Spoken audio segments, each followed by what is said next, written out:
So, hi guys, and welcome back to the channel Deepak Yadav Education. Welcome to the daily Hindu news and editorial analysis of 23rd of March 2021. तो guys आज है तारीख 23 मार्च 2021। देखेंगे आज का the Hindu complete newspaper. The Hindu complete newspaper को analyse करेंगे, but lecture में आगे बढ़ने से पहले अगर आप लोगों को ये कंप्लीट न्यूज़पेपर का पीडीएफ चाहिए तो क्या करना है, सबसे पहले डाउनलोड करना है टेलीग्राम और फिर जाकर सर्च बॉक्स में टाइप करना है Deepak Yadav education. As you can see guys आप लोग को ये चैनल मिल जाएगा, इस पर क्लिक करना और जाकर इस चैनल को ज्वाइन कर लेना।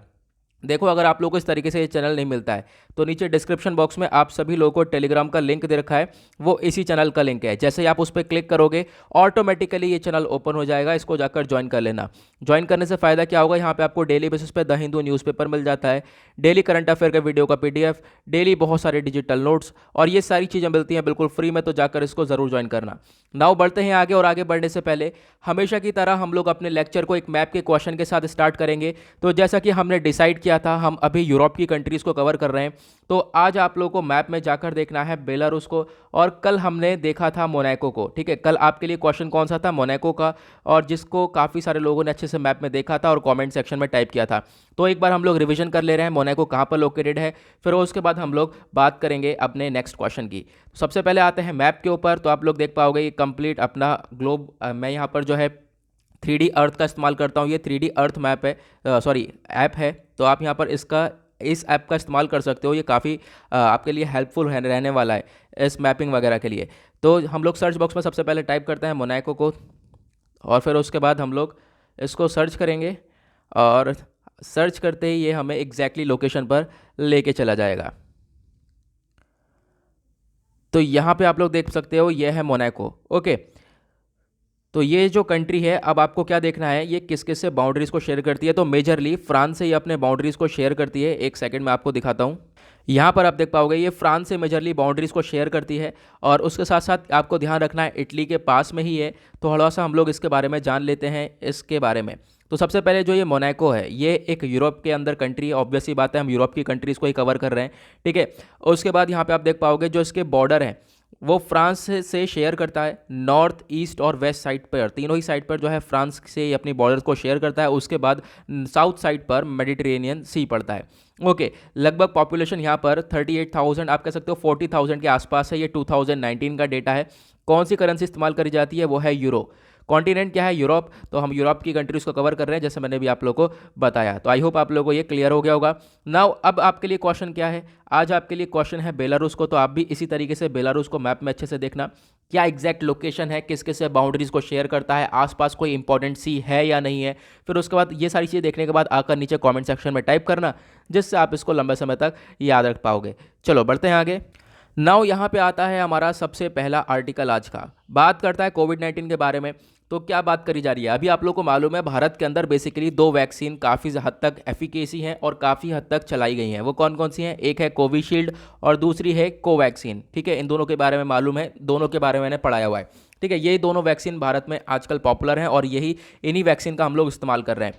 अब अगर हम बात करें तो यहाँ पर यह बोला गया है, जो सेंटर है उसके द्वारा स्टेटमेंट दिया गया, अगर ये जो वैक्सीन है, जो हमारी कोविशील्ड वाली वैक्सीन है, इसका जो गैप है हम लोग अगर बढ़ा दें, ऑब्वियस सी बात है आप लोगों को मालूम है 2 डोजेस लग रहे हैं। ठीक है, एक डोज पहले लगेगा, फिर एक डोज बाद में लगेगा। अब ये पहले डोज के बाद अगर हम इस गैप को इंक्रीज कर दें थोड़ा सा, तो ये वैक्सीन और ज़्यादा इफेक्टिव हो जाएगी, ये वैक्सीन और ज़्यादा बढ़िया से काम करेगी। ऐसा बात करी गई है यूनियन हेल्थ मिनिस्टर हमारे डॉक्टर हर्षवर्धन साहब के द्वारा, ऐसा लिखा गया हमारे स्टेट्स और यूनियन टेरिटरीज को। ठीक है, तो बेसिकली यहाँ पर क्या है, जो वैक्सीन का टाइम पीरियड है उसको बढ़ाने की बात करी जा रही है, इंटरवल को इंक्रीज करने की बात करी जा रही है between the 2 doses of Covishield. तो यहाँ पे वही स्टेटमेंट दिया गया है, इसके ऊपर रिसर्चेस वगैरह करी गई हैं, स्टडीज़ करी गई हैं। उसके बाद ये बताया गया है प्रूवनली कि अगर हम लोग ये जो कोविशील्ड की वैक्सीन है इसका टाइम पीरियड इंक्रीज कर दें, पहले कितना हुआ करता था, पहले 4 से 6 सप्ताह का, यानी कि आपको पहला डोज लग गया, उसके बाद 4 से 6 सप्ताह का गैप होता था, फिर उसके बाद दूसरा डोज लगता था। लेकिन अब इस गैप को हम थोड़ा सा इंक्रीज कर दें, कितना बोला जा रहा है, यहाँ पे आप देख पाओगे 4 से 8 सप्ताह कर दिया गया है। थोड़ा सा गैप को इंक्रीज कर दिया गया है। अगर हम इतना गैप को इंक्रीज कर देंगे तो इससे वैक्सीन और ज़्यादा इफेक्टिव हो जाएगी, ऐसा यहाँ पे स्टेटमेंट दिया गया है। ओके, अब यहाँ पे आपको ध्यान रखना है, रिसर्चेस वगैरह हो गई, मैंने आप लोगों को बता दिया। उसके बाद मैंने अभी आप लोगों को बताया भारत के अंदर 2 वैक्सीन मेनली पॉपुलर हैं, कोविशील्ड और कोवैक्सीन, ठीक है, यही मेनली चलाई जा रही हैं। लेकिन ये हमने जो डिसीजन लेकर आए, ये कोविशील्ड के लिए लेकर आए हैं, कोवैक्सीन के लिए ये स्टेप नहीं लिया गया है, तो आपको इस चीज़ के बारे में ध्यान रखना है। ओके, और फिर उसके बाद यहाँ पे ये भी बताया गया मंडे में कितने केसेस रिपोर्टेड करे गए हैं, तो 46,951 नए केसेस देखने को मिले हैं भारत के अंदर, सिर्फ और सिर्फ मंडे का डेटा है। तो आप देख सकते हो ये एक बिगेस्ट जंप है और डेली बेसिस पे जो है केसेस लगातार बढ़ते हुए नजर आ रहे हैं। आते हैं नेक्स्ट आर्टिकल की तरफ। यहाँ पे बात करी गई है नेशनल फिल्म अवार्ड्स के बारे में। तो अभी 67वां नेशनल फिल्म अवार्ड अनाउंस करा गया है मंडे में, न्यू दिल्ली के अंदर इसको अनाउंस करा गया। तो उसमें यहाँ पे बताया गया है कौन कौन बिल्कुल टॉप पर हैं। तो आप देख पाओगे सबसे पहले ये हो गए धनुष और मनोज बाजपेयी, ये टॉप एक्टर्स हैं जो कि यहाँ पे इनको अवार्ड से ऑनर करा गया है। उसके बाद ये एक्टर के अंदर आ गए और एक्ट्रेस के अंदर कंगना रनौत आ गई हैं, ठीक है, जो कि टॉप पर हैं बेस्ट एक्ट्रेस के अंदर। तो यहाँ पे आपको देखना है बेस्ट एक्टर का अवार्ड किस किस को मिला हुआ है। ये आर्टिकल आपके जो है वन डे एग्जाम के पॉइंट ऑफ व्यू से बहुत ज़्यादा इंपॉर्टेंट होने वाला है, इसी के बेसिस पे थंबनेल भी बना डाला है मैंने। तो बेस्ट एक्टर मैंने आपको बता दिया, ये 2 पर्सनैलिटी हैं। पहले तो यहाँ पे आप देख पाओगे धनुष की पिक्चर है, ठीक है। उसके बाद यहाँ पे बेस्ट एक्ट्रेस में कंगना रनौत आ गई हैं और बेस्ट सपोर्टिंग एक्ट्रेस के अंदर पल्लवी जोशी। तो इन्हीं सबको यहाँ पे अवार्ड्स दिया गया है। बेस्ट डायरेक्शन, बेस्ट सिनेटोमोग्राफी, तो इन लोगों को यहाँ पे अवार्ड्स दिया गया है। आप लोग इसको पढ़ सकते हो। बेसिकली यहाँ पे एक्टर और एक्ट्रेस मेन था, तो मैंने आप लोगों को यहाँ पर बता दिया। चलो आगे बढ़ते हैं उसके बाद नेक्स्ट आर्टिकल की तरफ। अब आता है हमारा नेक्स्ट, यहाँ पे आप देख पाओगे इस आर्टिकल के बारे में हम लोग आगे भी चर्चा करने वाले हैं। एडिटोरियल पर ये आर्टिकल डिटेल में है, तो वहाँ पे हम डिस्कस करेंगे। अभी हाल ही में आप लोग को मालूम है लोकसभा ने एक अमेंडमेंट बिल पास किया है, GNCTD। कौन सा है ये? Government of national capital territory of Delhi. इसके अंदर बदलाव करा गया है। जो लेफ्टिनेंट गवर्नर हैं दिल्ली के, उनको उनकी जो पावर्स है वो थोड़ी सी बढ़ा दी गई हैं, ठीक है। तो इसके बारे में हम चर्चा करने वाले हैं। आगे आगे हम डिटेल में बात करेंगे। तो आप देख पाओगे पेज नंबर 8 पर भी आर्टिकल है, तो वहाँ पे हम लोग डिटेल के अंदर डिस्कस कर लेंगे। अभी मैंने आपको एक ओवरव्यू दिया है कि हाँ इसके बारे में चर्चा करी जाएगी। नेक्स्ट आर्टिकल देखो, यहाँ पे आप देख पाओगे क्या बात करी गई है। दिल्ली के जो चीफ मिनिस्टर हैं, सॉरी डेप्यूटी चीफ मिनिस्टर जो हैं मनीष सिसोदिया जी, उन्होंने मंडे में अनाउंस करा कि जो दिल्ली गवर्नमेंट है वो एक डिसीजन ले रही है। वो क्या डिसीजन है कि अभी आप देख पाओगे जो लिकर कंजम्पशन की एज है ना, वो वहाँ पे 25 साल है, तो उसको रिड्यूस करा जा रहा है। यानी अब लिकर अच्छी तरीके से कंज्यूम करा जा सकता है। मिनिमम एज 21 साल कर दी गई है, ठीक है। 21 साल पे यहाँ पर लिकर को कंज्यूम करा जा सकता है दिल्ली के अंदर, ऐसा स्टेटमेंट दिया है। और यहाँ पर इन्होंने एक और डिसीजन लेने की कोशिश करी है और ये बोला है कि जो गवर्नमेंट लिकर स्टोर्स हैं, यानी जो सरकारी आप कह सकते हो ये शराब की दुकानें हैं, इनको एंड कर दिया जाएगा, इनको ख़त्म कर दिया जाएगा, प्राइवेट वाली को बढ़ा दिया जाएगा। मतलब बेसिकली प्राइवेट वाली से इनकम ज़्यादा बन रही है, इस वजह से यहाँ पर स्टेप उठाया गया है। तो आप लोग देख पाओगे इनके द्वारा खुद ही बोला गया है जो प्राइवेट लिकर शॉप्स हैं वो ज़्यादा रेवेन्यू दे रही हैं ये स्टेट गवर्नमेंट की शॉप से, ठीक है। तो यहाँ पर इन प्राइवेट शॉप्स को ही बढ़ाया जाएगा और बाकी जो ये गवर्नमेंट वाली शॉप्स हैं इनको एंड कर दिया जाएगा जल्दी ही। ओके, तो ये था यहाँ पर स्टेटमेंट। नाउ आगे बढ़ते हैं। पेज नंबर 2 पर ही आप आर्टिकल देख पाओगे। दिल्ली के अंदर आप देख पाओगे लगभग 800 कोविड-19 के केसेस देखने को मिले हैं। ये लगातार तीसरा दिन है। पहले दिन यानी परसों 800 केसेस देखने को मिले थे, 800 प्लस देखने को मिले थे। फिर उसके बाद सेकंड डे पर, नाउ थर्ड डे पर भी यहाँ पर इतने ही केसेस निकल रहे हैं। अभी तक दिल्ली के अंदर सिचुएशन शांत चल रही थी, लेकिन अभी यहाँ पर क्या हो गया है, अचानक से जो है केसेस के अंदर बढ़ोतरी देखने को मिली है। चलो आगे बढ़ें। नाउ आते हैं पेज नंबर 8 पर। आपका हुआ डायरेक्टली पेज नंबर 8 पर, तो बीच में कुछ इंपॉर्टेंट आर्टिकल्स हैं, उनको हम बीच में इंपॉर्टेंट आर्टिकल्स नहीं थे। अभी बीच में एक एडिटोरियल का पेज है, ठीक है, एडिटोरियल और अपोजिट टू एडिटोरियल, उसको हम लोग वीडियो के सबसे लास्ट में कवर करेंगे, आराम से डिटेल में देखेंगे, ठीक है। उसके बाद यहाँ पे पेज नंबर 8 पर वही सारे आर्टिकल्स हैं जो कि हमने अभी पेज नंबर 1 के ऊपर डिस्कस किया। आप लोग देख पाओगे ये हमने अभी नेशनल फिल्म अवार्ड के बारे में डिस्कस किया। उसके बाद यहाँ पर ये अभी एक्ट जो पास करा जा रहा है उसके बारे में बात किया। तो ये सारी चीज़ें हम लोग अभी आगे भी देखेंगे। नाउ आते हैं एक इंपॉर्टेंट आर्टिकल की तरफ। ये पेज नंबर 9 पर आप लोग देख पाओगे, बहुत ही ज़्यादा इंपॉर्टेंट आर्टिकल है। क्या बात करी गई है बेसिकली, चलो मैं आपको बताता हूँ। देखो, मिनिस्ट्री ऑफ एक्सटर्नल अफेयर्स जो हमारे आज के टाइम पे आप कह सकते हो जो कि एस जयशंकर प्रसाद जी हैं, ये बिल्कुल शांत हो गए क्योंकि कल एक रिपोर्ट आई थी। कल एक ब्लूमबर्ग की रिपोर्ट आई थी, उसके अंदर ये बताया गया जो भारत और पाकिस्तान के बीच में अभी एग्रीमेंट हुआ है, आप लोगों को मालूम होगा सीज फायर एग्रीमेंट को वापस से हमने स्ट्रेंथन किया है, वापस से मजबूत किया है कि हम लोग जो LOC है वहाँ पर गोलीबारी नहीं चलाएंगे। तो यहाँ पर बेसिकली ये बोला गया उस रिपोर्ट के द्वारा जो कल रिपोर्ट आई थी कि जो भारत और पाकिस्तान के बीच में ये एग्रीमेंट हुआ है, उसके बीच में जो मीडिएटर है, जो ब्रोकर है, किसने करवाया है, वो करवाया है यूनाइटेड अरब एमिरेट ने। ऐसी यहाँ पर स्टेटमेंट दी गई थी इस रिपोर्ट के द्वारा।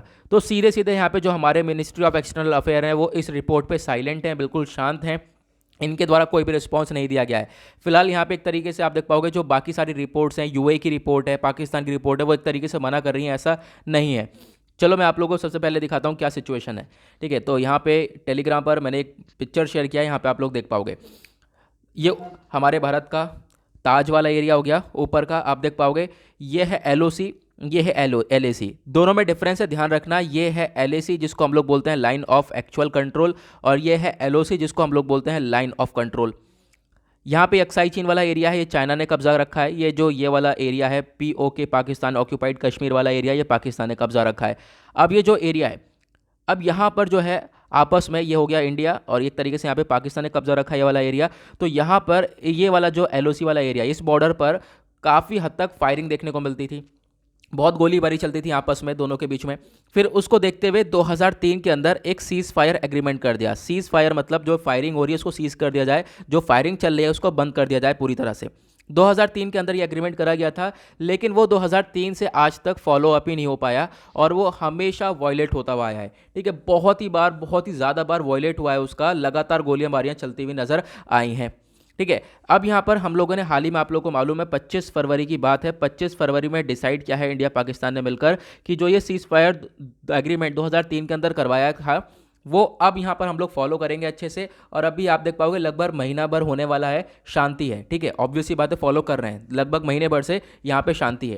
तो ये था एग्रीमेंट, आई होप आप लोगों को क्लियर हुआ होगा। ये आप देख पाओगे ये वाला इंटरनेशनल बॉर्डर है, और ये वाला ये हमारी कंट्री के अंदर ये एलओसी वाला एरिया है। ठीक है, चाइना के साथ ये वाला इंटरनेशनल बॉर्डर है, ये एलएसी वाला एरिया है, और ये दोनों ही न्यूज़ के अंदर है। तो ध्यान रखना, क्योंकि ये वाला एरिया भी न्यूज़ के अंदर है, क्योंकि अभी यहाँ पर चाइना और इंडिया के बीच में डिसएंगेजमेंट देखने को मिला है। ठीक है, चलो आगे बढ़ते हैं। तो यहाँ पे आप लोग देख पाओगे वही चीज़ बताई गई है कि जो अभी हाल ही में LOC line of actual control पर जो कि इंडिया और पाकिस्तान के बीच में ये एग्रीमेंट देखने को मिला, उसके पीछे किसने यहाँ पर आप कह सकते हो ब्रोकर्ड किया, यानी कि उसके पीछे का रीज़न क्या है, यूएई यहाँ पर बोला गया था इस रिपोर्ट के द्वारा।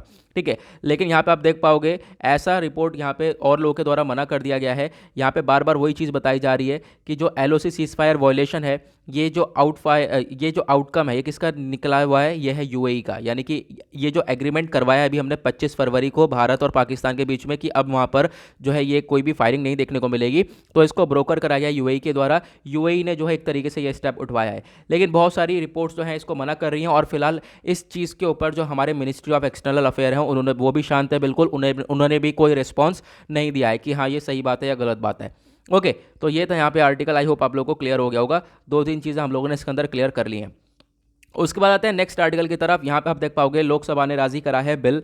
अब यहाँ पर क्या होगा, इस बिल को ये जो बिल पास करा जा रहा है ये इंक्रीज कर देगा हमारी एफडीआई को इंश्योरेंस के अंदर। एफडीआई क्या होता है, फॉरेन डायरेक्ट इन्वेस्टमेंट, यानी फॉरेन कंपनीज डायरेक्टली हमारे यहाँ इन्वेस्टमेंट करेंगी, डायरेक्टली पैसा लगाएंगी हमारे यहाँ पर, हमारी कंट्री के अंदर।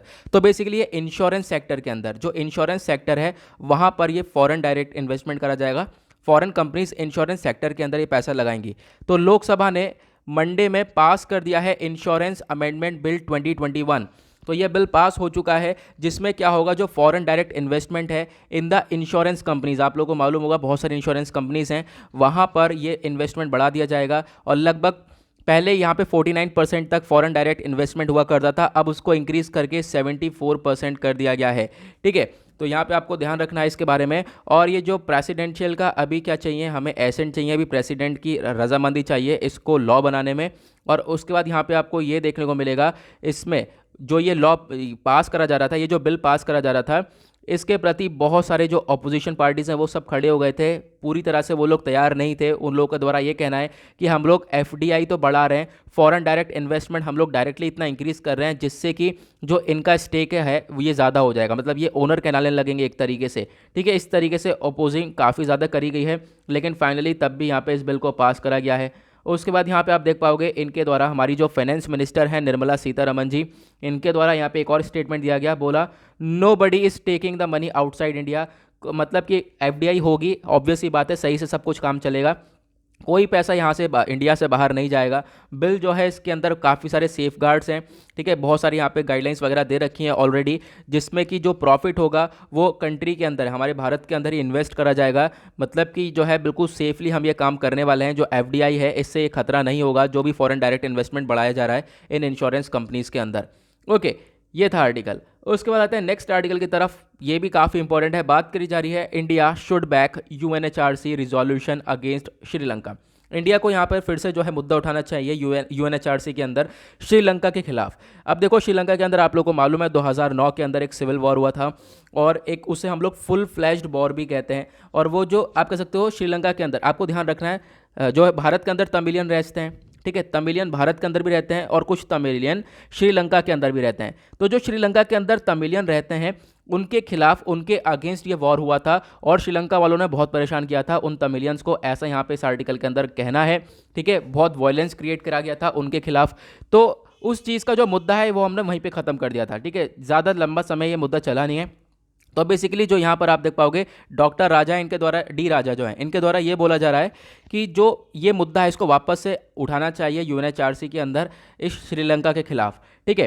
तो यहाँ पे आप देख पाओगे वही वापस से बोला जा रहा है कि जो श्रीलंका ने यहाँ पे वॉर क्राइम्स किए हैं तमिल्स के खिलाफ, तो वो हमें मुद्दा वापस से उठाना चाहिए, क्योंकि अभी लोगों को इनजस्टिस मिला हुआ है। तो उस इनजस्टिस के खिलाफ हमें उसको, इनजस्टिस को सपोर्ट बिल्कुल भी नहीं करना है, हमें लोगों को जस्टिस दिलाना है, क्योंकि बहुत सारे तमिलियंस हैं, बहुत सारी कंट्रीज़ हैं, बहुत सारे लोगों की जान गई थी उसमें। और जो आप देख पाओगे बहुत सारे सर्वाइवर्स जो हैं आज के टाइम पर भी वो जस्टिस का वेट कर रहे हैं, न्याय का इंतज़ार कर रहे हैं कि हाँ हम लोगों को न्याय मिलेगा, क्योंकि बहुत सारी प्रॉब्लम्स उन लोगों ने झेली थी, ठीक है। तो यहाँ पे ये है पूरा का पूरा आर्टिकल। नाउ एक क्वेश्चन काफ़ी इंपॉर्टेंट बन जाता है यूएनएचआरसी से रिलेटेड, ये क्या है, तो इसके बारे में पढ़ लेते हैं हम लोग। ये आप लोग देख पाओगे, यूएनएचआरसी की फुल फॉर्म है United nation human right council. ये एक यूनाइटेड नेशन की बॉडी है जिसका मेन मिशन है प्रमोट करना, प्रोटेक्ट करना ह्यूमन राइट्स को, यानी कि आपके और मेरे जितने भी ह्यूमन हैं उनके जो अधिकार हैं पूरा दुनिया के अंदर, उनको प्रोटेक्ट करने का ये काम करती है। और इसके अंदर आज के टाइम पर 47 मेंबर्स हैं जो कि इलेक्ट करे गए हैं 3 साल की टर्म के ऊपर।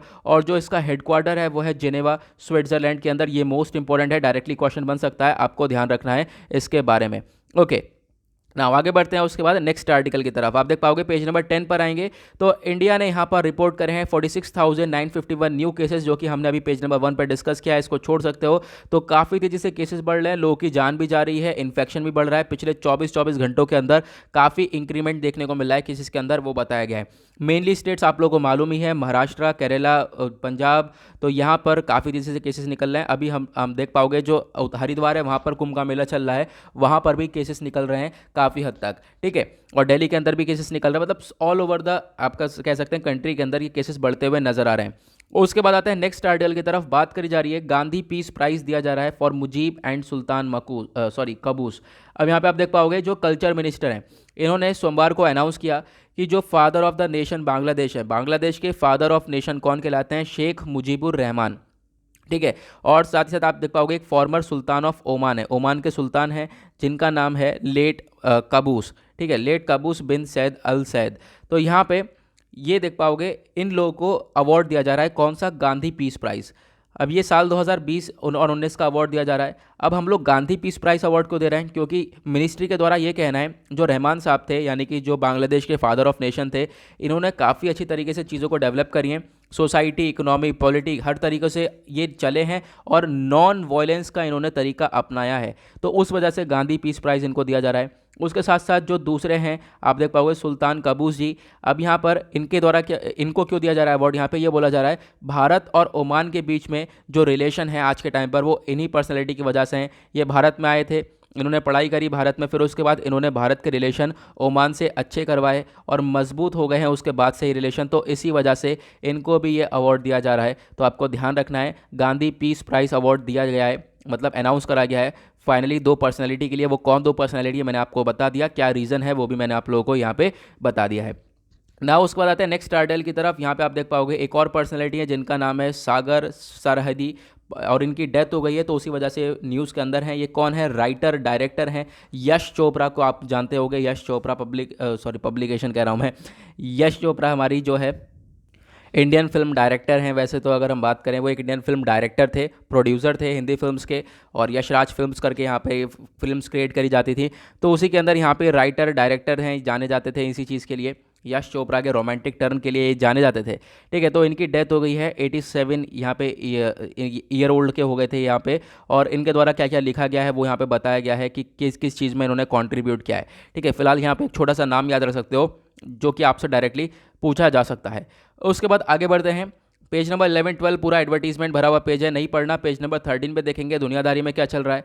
सबसे पहला आर्टिकल आप यहाँ पे देख पाओगे, चाइना और रशिया मिलकर अपने टाइज को इंप्रूव कर रहे हैं, अपने रिलेशंस को इंप्रूव कर रहे हैं। तो देख पाओगे यहाँ पर ये बोला जा रहा है आज के टाइम पर जो वेस्टर्न कंट्रीज़ हैं वो, इनके द्वारा ये स्टेटमेंट दिया गया जो वेस्टर्न कंट्रीज़ आज के टाइम पर जितनी भी वेस्टर्न साइड में है वो डोमिनेट करना चाहती हैं ग्लोबल इकोनॉमी को।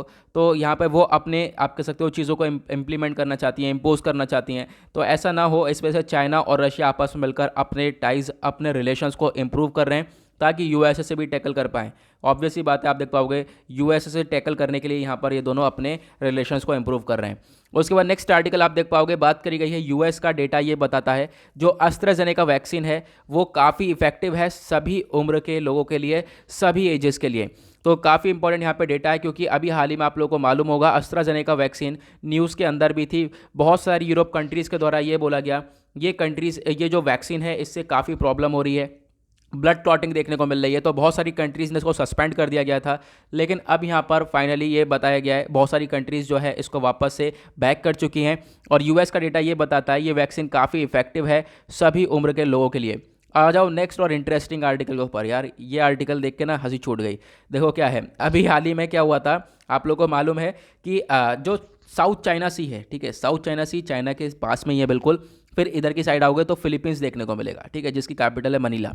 अब जो फिलीपींस है, अब यहाँ पे आप देख पाओगे साउथ चाइना सी, जो मैं सी बोल रहा हूँ समुद्र होगा ये वाला एरिया, तो इतना कुछ एरिया है। मान लो ये फिलीपींस है, ये जो एरिया है ये ना, ये वाला एरिया ये फिलीपींस के अंडर में आता है। अब मान लो यहाँ पे चाइना है सपोज, अब ये फिलीपींस के अंडर में आता है, ये वाला एरिया है, ये वाला जो समुद्र वाला एरिया है। तो यहाँ पर चाइना, अभी पिछले हमने कुछ दिनों में चाइना के 220 बोट देखने को मिले थे, ठीक है, 220 बोट्स देखने को मिले हैं। तो यहाँ पे फिलीपीन ने, आप कह सकते हो, मुद्दा उठाया। फिलीपीन ने बोला ये हमारे, आप कह सकते हो, जो मैरीटाइम राइट्स है उनका वायलेशन कर रहा है। यहाँ पे चाइना वापस से घुसने की कोशिश कर रहा है, चाइना अपना दबदबा बनाने की कोशिश तो करता ही है साउथ चाइना सी के अंदर। फिलीपींस से वैसे रिलेशन अच्छे नहीं रहते हैं, बहुत सारी कंट्रीज हैं जो कि साउथ चाइना सी के आसपास हैं, उन सभी के साथ रिलेशन जो है चाइना के साथ अच्छे हैं नहीं। तो उसी चीज़ को लेकर यहाँ पे बताया गया है कि जो एक सेकेंड, तो यहाँ पर आप देख पाओगे चाइना के द्वारा स्टेटमेंट दी गई है जो भी वेसल्स देखने को मिले थे इस डिस्प्यूटेड एरिया में वो फिशिंग बोट्स थे, यानी कि मछली वाली, यहाँ पे मछली मारने वाले बोट्स थे वो सब। तो ऐसा यहाँ पे चाइना के द्वारा स्टेटमेंट दिया गया है, ठीक है। मतलब हद ही हो गई यार, मैंने भी पढ़ा तो मैंने सोचा क्या यार, छोड़ो, ठीक है। तो यहाँ पे ये चीज़ देखने को मिली है। तो अभी यहाँ पे ये जो है मुद्दा उठाया जा रहा था फिलीपींस के द्वारा कि हाँ हमारे मैरीटाइम्स को वायलेशन हो रहा है, मैरीटाइम राइट्स का, ये चाइना वापस से हमारे एरिया में घुसने की कोशिश कर रहा है। तो यहाँ पे फिलहाल बता दिया है चाइना ने क्यों हम घुसने की कोशिश कर रहे हैं, क्या था रीज़न। ये रीज़न भी दिया गया है कि जो वेदर वगैरह है वो ख़राब हो रहा था, उसी वजह से जो है ये जो इनकी बोट्स हैं वो उस वाले एरिया में पहुँच गई थी, ठीक है। चलो अब बढ़ते हैं नेक्स्ट आगे की तरफ। और यहाँ पे आप बिजनेस सेक्शन में देख पाओगे इंपॉर्टेंट आर्टिकल नहीं है, आप इस पेज को आराम से छोड़ सकते हो। चलते हैं अपने एडिटोरियल सेक्शन पर, देखेंगे कौन कौन से एडिटोरियल है इंपॉर्टेंट। आते हैं पेज नंबर 6 पे, that is editorial. Basically 4 article काफ़ी इंपॉर्टेंट है, हम लोग उसको डिस्कस करेंगे। और यहाँ पे आप लोग देख पाओगे 4 आर्टिकल कौन कौन से हैं। पहले तो हमने देख लिए, 2 तो म्यांमार से रिलेटेड हैं, ठीक है। तो म्यांमार से रिलेटेड आर्टिकल को भी डिस्कस करना तो पड़ेगा, ठीक है, काफ़ी बार हम लोग पढ़ चुके हैं ऑलरेडी। चलो अब यहाँ पे स्टार्ट करता है सबसे पहले। तो यहाँ पे आता है सबसे पहला आर्टिकल, और इसके बारे में मैंने आपको बताया था पेज नंबर 1 पे भी ये आर्टिकल आया हुआ है। क्या बात करी जा रही है, एनसीटी के बारे में। अभी आप लोगों को मालूम है हाल ही में एनसीटी ऑफ दिल्ली ये अमेंडमेंट बिल पास करा गया है, तो उसके बारे में चर्चा करी जा रही है। तो मैं आपको बताऊंगा क्या कहा गया है बिल के अंदर, तो अलग से मैंने पॉइंट्स निकाल लिए हैं, तो आपको यहाँ पर इस चीज़ के ऊपर ध्यान देना है। तो हाल ही में गवर्नमेंट ने इंट्रोड्यूस करा है government of national capital territory of Delhi amendment bill 2021, Lok Sabha के अंदर इसको इंट्रोड्यूस कर दिया गया है, ठीक है। और यहाँ पे आप देख पाओगे इसके द्वारा हमने जो पहले वाला एक्ट था, पहले वाला एक्ट कौन सा था, 1991, तो उसके अंदर बदलाव करके हम लोग इस बिल को पास कर रहे हैं, ठीक है। जो नया बिल है वो बदलाव करा जा रहा है, जो हमारा पिछला वाला बिल था, पिछला वाला अब वही देख पाओगे, government of national capital territory of Delhi act 1991, तो इसमें ही बदलाव करके दूसरा बिल पास करा जा रहा है।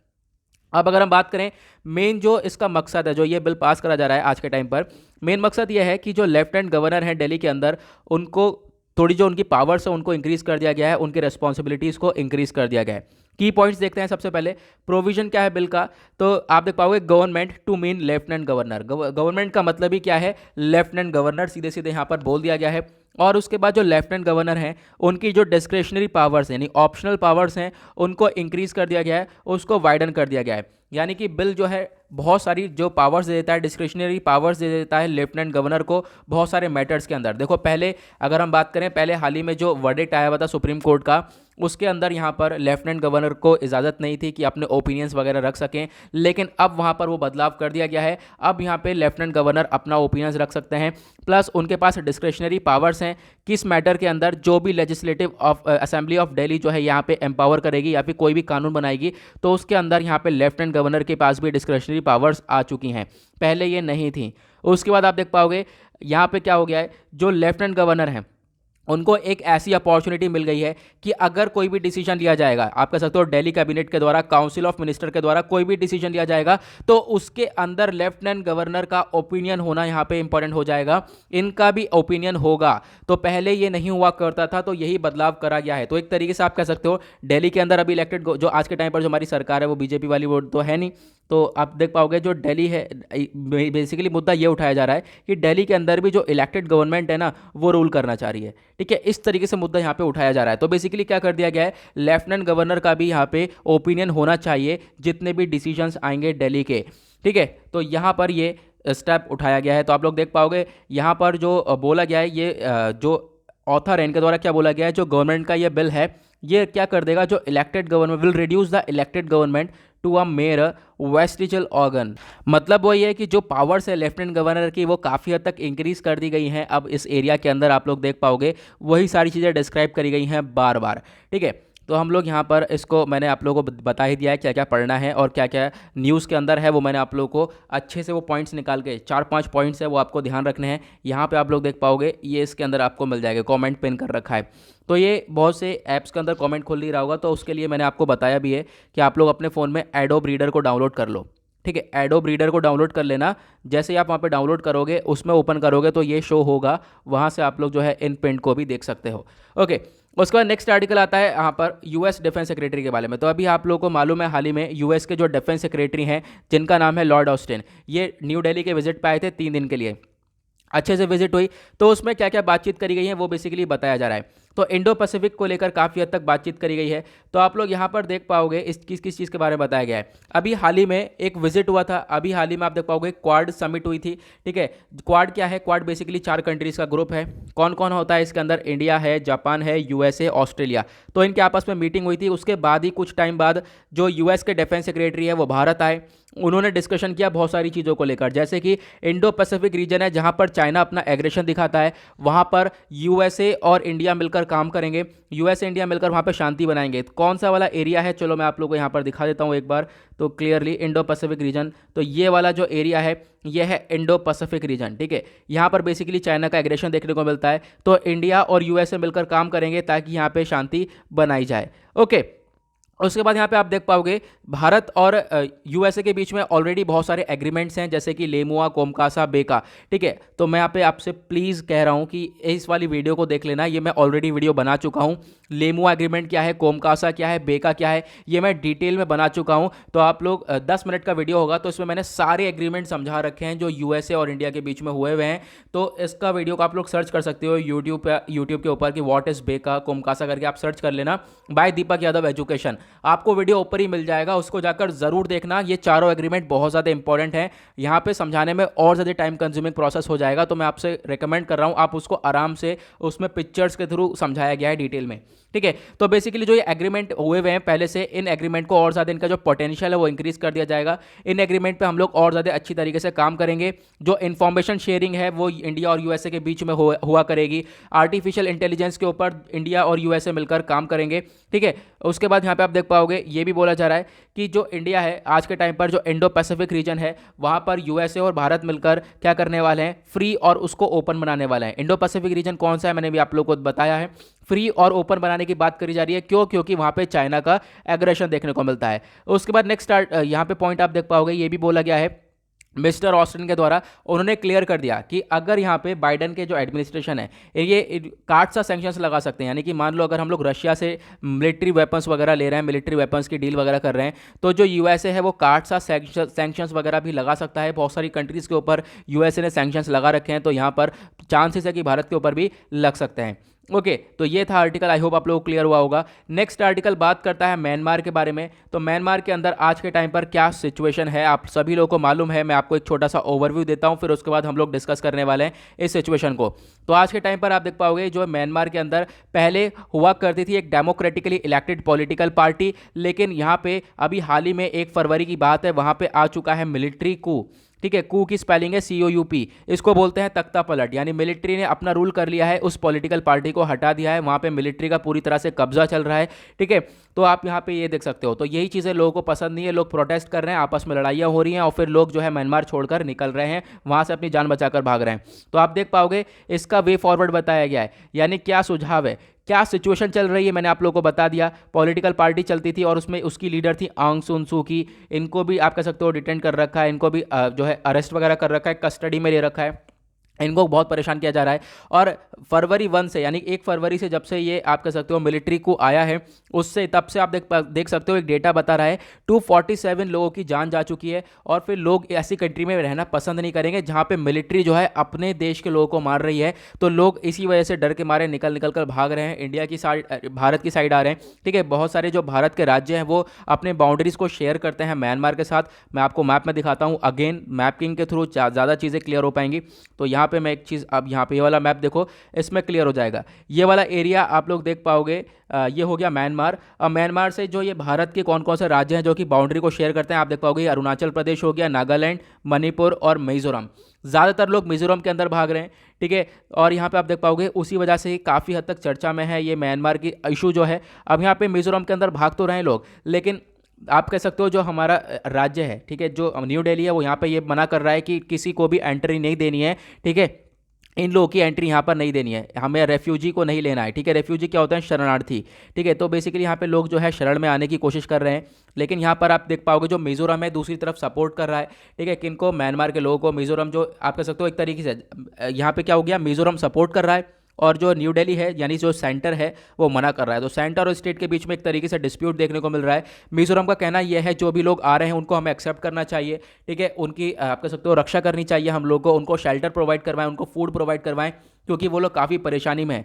ठीक है, तो बेसिकली यहाँ पे बोला गया लोग बहुत परेशान हो चुके हैं म्यांमार के अंदर, और बेसिकली यहाँ पे एक सॉल्यूशन क्या है, ये एक बेसिकली वे फॉरवर्ड का दे रखा है। वे फॉरवर्ड सिंपल सा ये है, जो भी आज के टाइम पर मिलिट्री को चल रहा है उसको हटाया जाए, प्लस जो लोगों के पास वो डेमोक्रेसी थी वो डेमोक्रेसी वापस से लाई जाए, लोग अपने आप से चूज करके पॉलिटिकल पार्टी लेकर आएंगे। यही एक वे फॉरवर्ड है, यही एक रास्ता है म्यांमार में शांति बनाने का। ओके, ये था आर्टिकल। और उसके बाद नेक्स्ट आर्टिकल आप लोग देख पाओगे, बिल्कुल वही म्यांमार के बारे में बताया गया है कि क्या चल रहा है, बेसिकली इंडिया जो है आज के टाइम पर क्यों नहीं अलाउ कर रहा है। ठीक है, तो ये सारी चीज़ें बताई गई हैं। सबसे पहले आप देख पाओगे क्या चल रहा है म्यांमार में, मैंने आपको 2-3 बार बता दिया। अब यहाँ पे हम लोग बात करते हैं क्या बेसिकली इंडिया जो है एक्सेप्ट नहीं कर रहा है।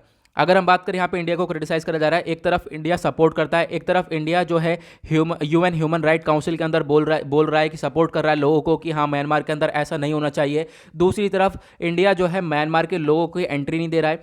ठीक है, म्यांमार को लोगों को एज अ रेफ्यूजी एक्सेप्ट नहीं कर रहा है। ठीक है, अभी हाल ही में आप लोगों को मालूम होगा मिनिस्ट्री ऑफ होम अफेयर्स ने रिसेंटली एक नोटिस इशू किया और बता दिया सारे स्टेट्स को जो भी म्यांमार की साइड पर हैं, कौन कौन से शेयर करते हैं, मैंने भी आप लोगों को बताया, अरुणाचल प्रदेश, नागालैंड, म्यांमार, मिजोरम, मणिपुर। अब यहाँ पर ये जो स्टेट्स है यहाँ पे लोग आ रहे हैं, तो यहाँ पे मिनिस्ट्री ऑफ होम अफेयर्स ने इन स्टेट्स को नोटिस दिया कि ध्यान रखना है आप लोगों की जो ये लोग हैं म्यांमार से निकल कर ये इंडिया के अंदर ना आए, क्योंकि इंडिया जो है ये UN रेफ्यूजी कन्वेंशन का पार्ट नहीं है, इसका सिग्नेटरी नहीं है।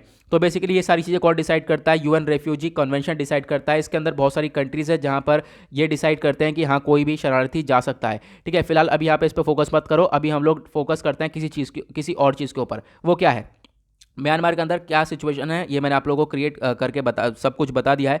नाउ यहाँ पे हम लोग अब यहाँ पे डिस्कस करते हैं भारत क्यों नहीं अलाउ कर रहा है। तो आप देख पाओगे ये वाले एरियाज है जो कि बाउंड्री शेयर करते हैं। अब म्यांमार से लोग यहाँ पे क्यों नहीं आ रहे हैं? सबसे पहला रीज़न तो यह है भारत की खुद की पॉपुलेशन बहुत ज़्यादा है, क्योंकि आने वाले टाइम में हालात ऐसे बन रहे हैं म्यांमार के अंदर सिविल वॉर नज़र आ सकता है। सिविल वॉर होगा तो लाखों लोग घुसकर आएंगे अंदर, और लाखों लोग घुसकर आएंगे तो वो काफ़ी प्रॉब्लम क्रिएट हो जाएगी हमारे लिए।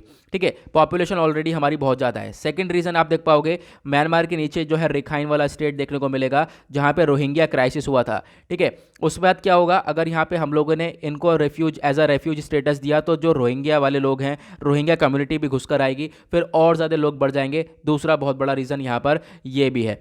तीसरा रीज़न क्या दिया?